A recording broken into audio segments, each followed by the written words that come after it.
The busiest man in the room is often the most frightened one.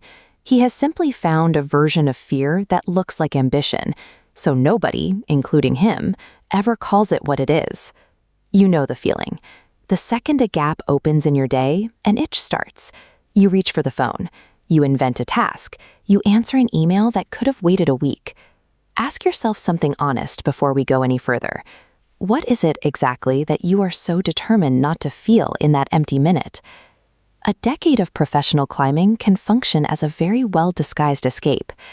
The thing you have been outrunning has been walking a few steps behind you the entire time, patient and quiet, waiting for you to run out of errands. In 2014, psychologists at the University of Virginia put people in a plain room with a chair and told them to do nothing but sit and think for 15 minutes. No phone, no book, no work. Most people hated it. They could not stand to be alone with their own minds for a quarter of an hour. Some rated the experience as no more enjoyable than mild physical discomfort, replaying songs or counting tiles to avoid the silence. The researchers then added one option, a small electric shock, self-administered by pressing a button. Every participant had earlier said they would pay money to avoid that exact shock. Left alone with their thoughts, 25% of the women chose to hurt themselves rather than sit there. 67% of the men chose the pain.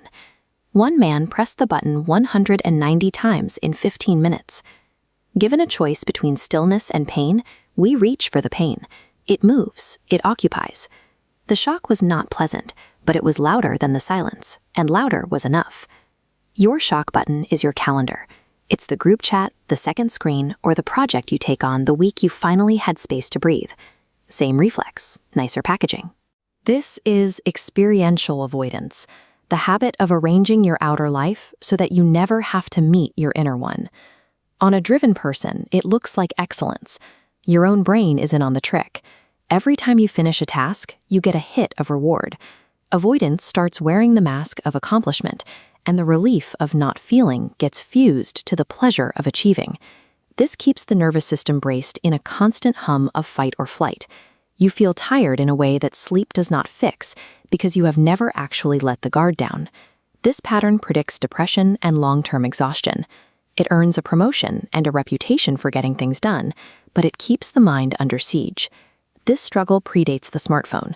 2,000 years ago, Roman citizens were already looking for ways to outrun themselves. Seneca observed wealthy men who were forever busy arranging their lives and never actually living them. He saw them flee themselves through constant occupation, landing right back in their own company the moment they stopped moving. Stillness hands you an itemized invoice.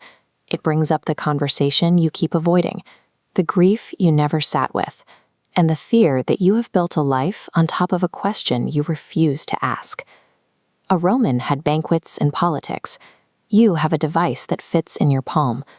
Different century, the same fear of the empty hour. The restlessness you feel in the silent minute is information. It points at something unfinished, something that needs you.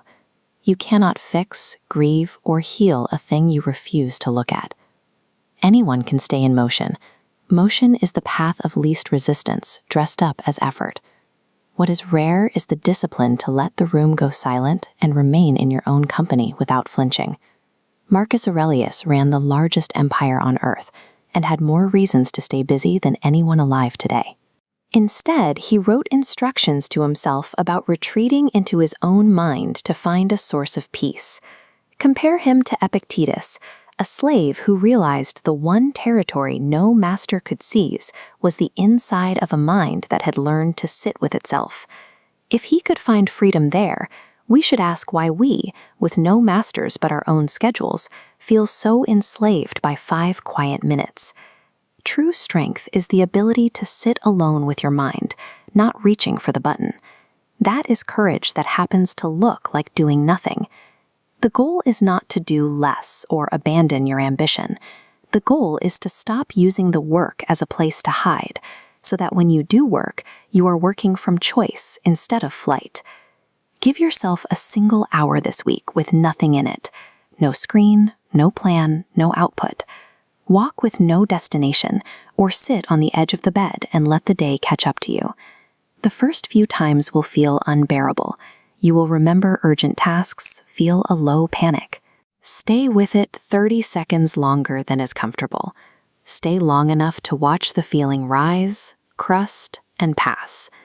In that silent room, you set the armor down.